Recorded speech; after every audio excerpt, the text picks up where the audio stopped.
טוב.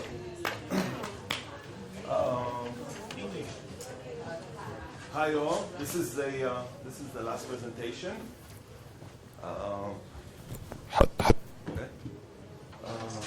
It's a pretty long day. I need you all to stand up. Stand up. Just let's go. Stand up. Stand up. Time to wake up a little bit. Raise your hands up a little bit. Relax. Wake up a little bit. Okay, we're good? Okay, sit down. Let's go. So we're talking about the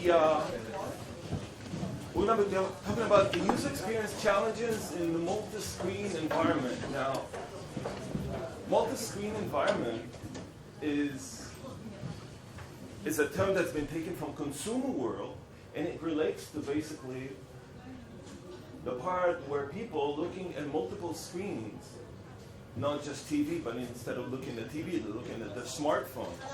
And so they miss the commercial break. And then commercials don't pay off. And so the TV network will go down. That's pretty much the multi-screen challenge in the consumer world. However, when it gets to us, things just a little bit more challenging. So this is Moshe. He's a trader in London, in our very big branch in London. Just a brief what he's looking at. This is the pointer. No, mind. So he's looking at the phone. Let me show you. Okay. So this is a pricing system for market makers.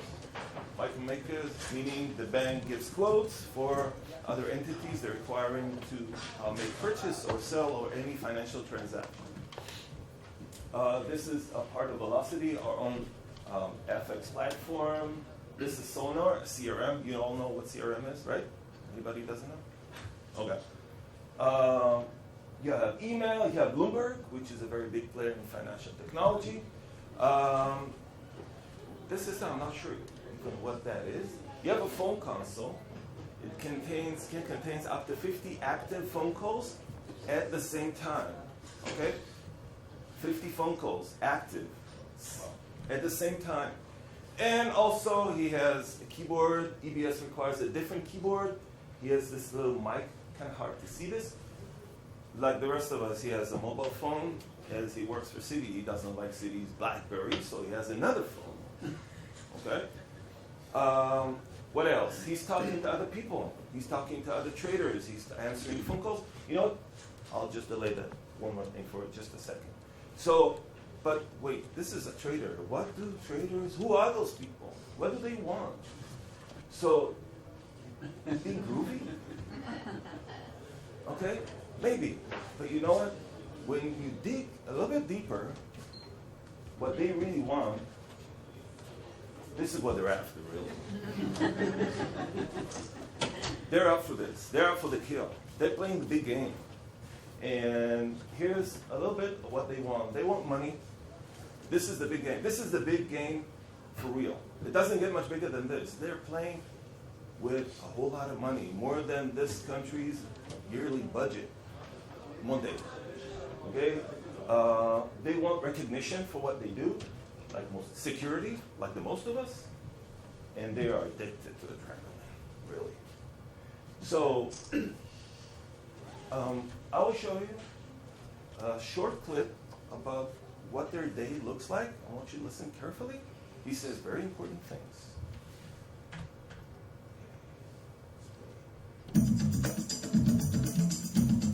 What you want to do? It's a buy or sell? I prefer to sell. Yeah, but 43 sounds really tight. So why would you want to reduce your position at such a low level? The thing is, if they're changing their dollars into Saudi, that means they're buying and selling Saudi. With the central bank. My name's Philip Beckle. I'm co-head of the EMEA FX and Interest Group at BNP Paribas. And we're a group of about 25 traders spread across the Europe, Middle East and African time zones. We also have trading hubs in Moscow, Bahrain, Budapest, Warsaw, and Sofia. But London is our main centre where we have the highest headcount.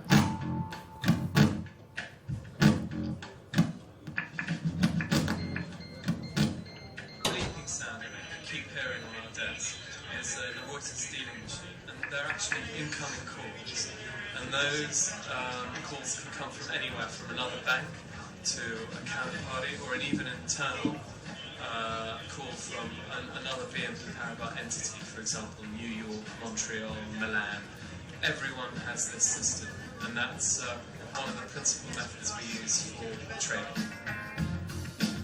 So, taking calls for now. BNP Paribas. Yeah. There's a bond auction in Tel Aviv for government bonds denominated in Israeli shekel, and we're bidding a total of 700 million shekels. How much money do you want to spend on it? And the order's just going in through now. $100 million is 375 million shekels, so it's just about $200 million that we're doing. We like these bonds because there's a positive, what's called a positive asset swap, whereby the yield on the bond is higher than an equivalent yield in the money market. There was an auction in Hungary today for Hungarian government debt. The news report came out from Bloomberg, which is a news service, and our trader in Budapest is quoted on the report that Bloomberg would have telephoned so they're looking at auctions, they get information from Bloomberg on the market goings on, and it's just been quoted in that report.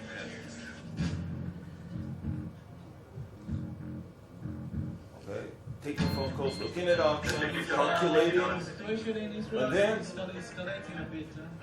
yeah, there's an exchange of fire between Israel and Lebanon. The news report came out about 15 minutes ago, and that's typical of the sort of global events that affect our markets, particularly since we're sort of hands-on trading. Conflict in Israel is a fact of life. What we will be watching is if it escalates and gets worse. If it does escalate, then we have... This is where they do their math. All the time they do their math. If it escalates, the risk goes higher. If it doesn't, it goes better. They all have lunch at their day. All of them. It's only on an ad hoc basis, depending on how much work we have. Yeah. What's that? $30 million cross currency. Turkey wants to pay. As a cross currency? Yeah, that's correct. We just got a request for a price in a Turkish lira cross currency swap. It came through our Turkish sales desk through the squawk box here. It was an 18-month cross currency swap in $30 million. And we just priced that up, talking to our voice brokers, and then using our pricing system here. If Turkish yields move by 1 basis point, our profit and loss can either go up the yield or down. goes up or down a little bit. They either make money or lose money. That's it. Okay, it's all about money and what happens to it. So we just got the auction results from Israel. Put in competitive bids for up to 600 million shekel, and the result was we only got 400 out of that 600 million. It's a relatively small trade for us because that amounts to just over $100 million. Because the duration is so short, the actual economic significance of it is quite muted. I mean, the inversion of the curve still doesn't make any sense to me. But it just is wrong. Thanks a lot. If we were trading any other currency like euros or dollars, it's a 24-hour market. So this is what they do all day long. They answer the phone calls, they make quotes, they make money, they make business, and then they calculate the risk. And they're bidding on auctions, and then they're answering auctions, making prices, giving quotes, and they do everything at the same time.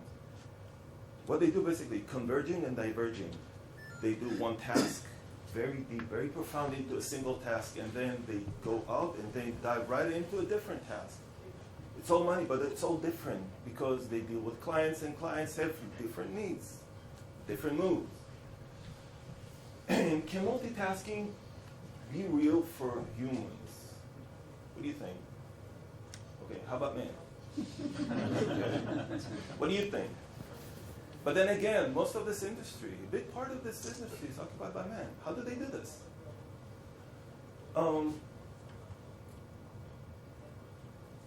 So here's one of the things, one of the conclusions we got to. So first of all, users are out. They're no longer users, they're customers. And they're very, very customers. They're very demanding. They'll complain about the systems. They hate the systems. But you offer, as soon as you offer a change, no, we don't want to make any change. If we look at emotional attachment, you need to understand that whether you and I or anyone in this room make money or lose money, we take it emotionally. We don't need to prove that, right? But if they lose money, they can lose their job too. Easily. If a trader loses money, he's gone. So they have emotional attachment. Plus, users, being the money makers, they tend to get a little deal on this. When it comes to usability testing, when I first joined סיטי, I started showing mock-ups with fake numbers. And you know what happens? Users, traders, look at the numbers, and the numbers didn't match because they were just focused numbers. They were not real numbers. And the numbers didn't match. At the same moment, they lost any confidence in this application. So they gave me the iPad. They told me it's shit. There you go. No matter how beautiful you make the button look like. Shiny, green, jumping, smiley, nothing. If the numbers don't match, if they don't have confidence in the application we provide them to make money, equals stay in the job, equal make more money, equals confidence. If we hurt their confidence, their security, they don't want to talk to us. So, yes, they tend to get a lot of divas. So, to summarize our challenges, large.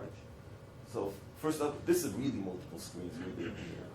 Converging, diverging, fast zooming in and out, and more interruptions. They have yelling, they have meetings, they have phone calls, they have WhatsApp, push notifications, news, and also, did you notice the guy on the video? He had the TV going, okay?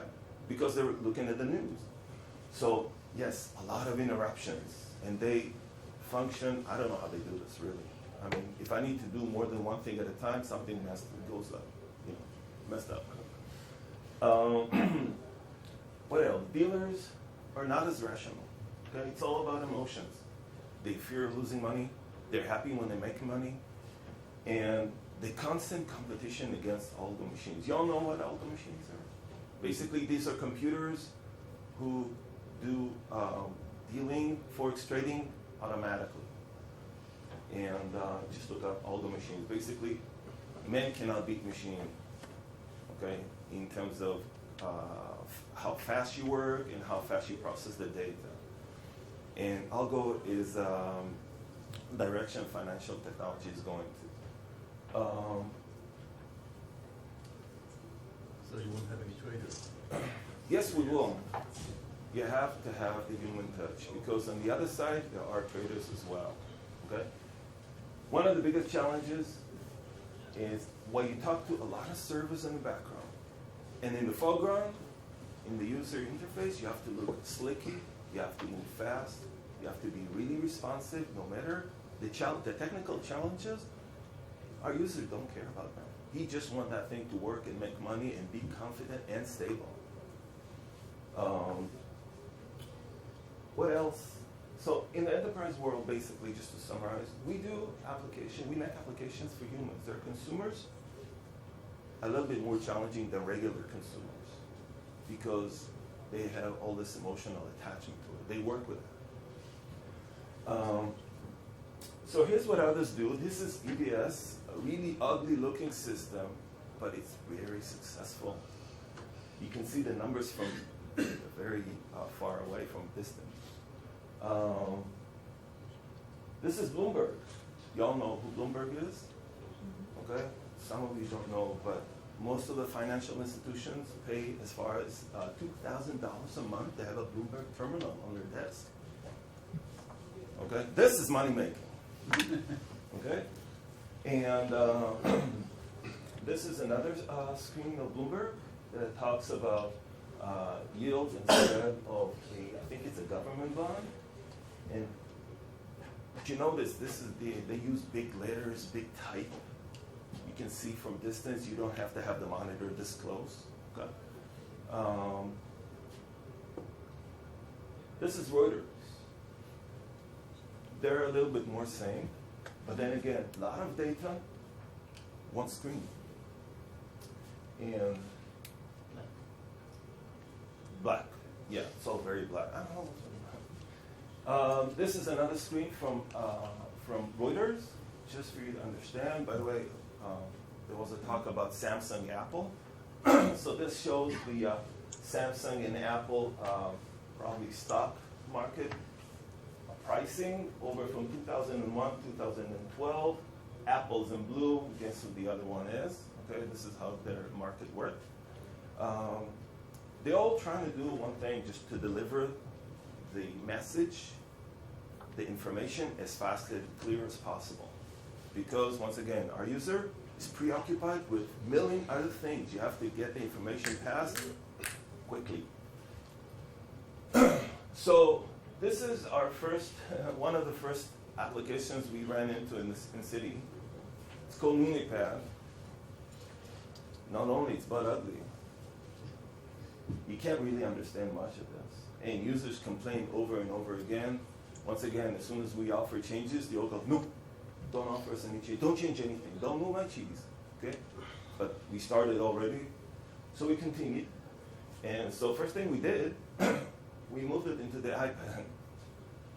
We reduced a lot of the processes and functionalities just to make it quick. And there's only one goal to this. So our Muni, by the way, Muni goes for municipal bonds. Okay, you all know what municipal bond is. Basically, when some city or municipality, they want to raise money, so they publish that we're raising money, we're given this and this interest rate, which tend to be really good, and people give away money, and those are considered really solid. In our municipal bond department, sales, what they do, basically they collect bonds and they send them off. Quotes. This is what they do. It's just a quote sending machine. This is what they turn to. And another example, City Velocity. Okay, City Velocity is our Forex trade platform. When we entered the market, when City entered the market, it was rather late.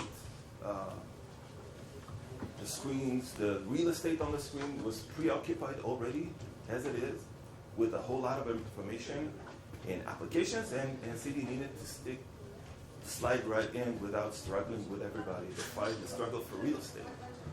So they started up with this bar, but from this bar you could launch a whole bunch of tiles. And the one good thing, one among many good things they did in the user interface was allowing not to show only all of them, but also tear off some windows and tiles, so you can basically customize what you see and how you work with it. And then City Velocity went mobile. We took it to the iPad. It's still under go, but we have released the first version. And so you can see pretty much the same tiles on the iPad, because we wanted to create it as an extension to the desktop version. Another thing we did to meet the challenge, we focused the news wire, concerning the currency, only the currency that the user is looking at, only the currency the user is interested in. So if user is basically talking about the yen, he won't be getting no news about the Israeli shekel. Okay, and then we get to the point where money is basically, once again, it's all about emotions. Okay? So you all know this guy, Daniel Kahneman. He got a Nobel Prize for proving that a lot of economical decisions we make are based on emotion. Okay? So if I tell you all, every one of you in this room, I'll tell you, you all, each one of you have $10,000 in your checking account. Each one of you will be taking this information, process it, and then decide with his emotions whether it's good or bad. And then you get the result. Some of you will look at me and say, I don't think so. I have like 200,000 shekels in my checking account. And probably most of you will go, yes! because they're like on the edge of the limit the bank got them. Okay, because we process it differently. Tell you more than this, okay? Different users can react differently to the same situation different times. Okay? This same woman can smile one day when somebody in the street is going to say, hey, you look beautiful, and she's going to say, hey, thank you. And the next day, you're going to, I think you look beautiful, and she's going to, just came in a bad day. Okay? So, I'll tell you a short story about AGT. This is how options work in general. Okay, this is be like 30 seconds in stock options. Okay, local car dealer has upcoming payments to make to the manufacturer. So, but he's exposed to exchange rate. He has to pay 1 million shekels, $1 million. So assume the exchange rate goes up and down. If the rate goes up, he has to raise more shekels to pay those $1 million, right? So what he buys, basically, he needs to protect himself to make sure he doesn't have to raise all that money, more than money to pay those $1 million. So he's called to the bank and asking to buy an option. What's an option? An option meaning I'm buying the option to get $1 million for this rate at a certain date. That's it. And the bank thinks about it, gives him a quote, says, okay, it's going to cost you this and this money. The cost is called premium. You all know what premium is? Premium. Where do you know this term from? Insurance, right? Because it's an insurance. It's insurance against the currency change. Once sold, maker needs the bank who sold them this needs a protection, because if the bank sold the money, sold them the option, the bank needs protection too. You can't bank, don't lose money. Y'all know that, right? Right? So what he does, he has to protect himself, and the protection is called hedging. Okay? When user looks at the question, how volatile is the market, which is part of the parameters user needs to decide how to behave with this option, he's thinking about how volatile the market is. He needs to make a decision, okay? And then he has to attach a number to that decision. It's going to be more or less, okay, I'm going to give it a number. How much number? How about 16? 16, nice. Okay. Attach a number. Then he enters the number, and then after he enters the number, he needs to see if it works for him. Then he feels whether it works for him. Okay? So what we did, instead of all this, we entered the slider that says, one of the sliders says volatility. It's going to be more or less, no numbers. So what we did, basically, we reduced the amount of data, the emotional data has to be transferred between the user and the machine. Okay. Conclusions. So challenge is great in financial technology. It is great. You have a whole lot of other applications to compete against. You have hyperactive users. Most of them are really hyper. They are.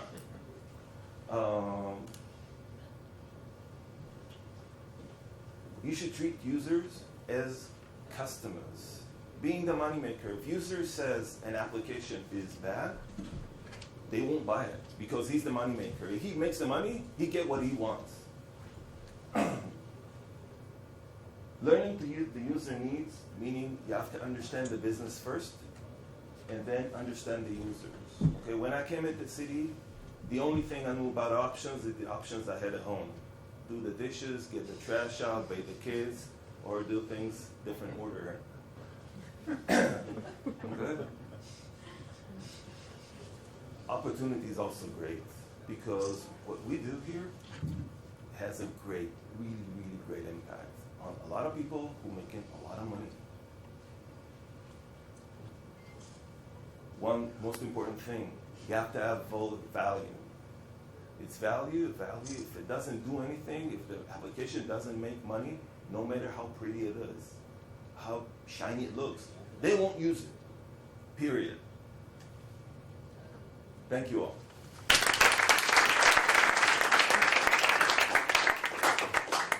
So, basically we're done. Just 1 minute from your time to resume the day, so I wrote myself some comments. So first of all, the fact that סיטי is organizing meetup on user experience is fairly good news for most of the people sitting in this room, assuming you are user experience. Guys, a lot of the, it's also interesting that a lot of the technologies presented here, a lot of the solutions and a lot of the future ideas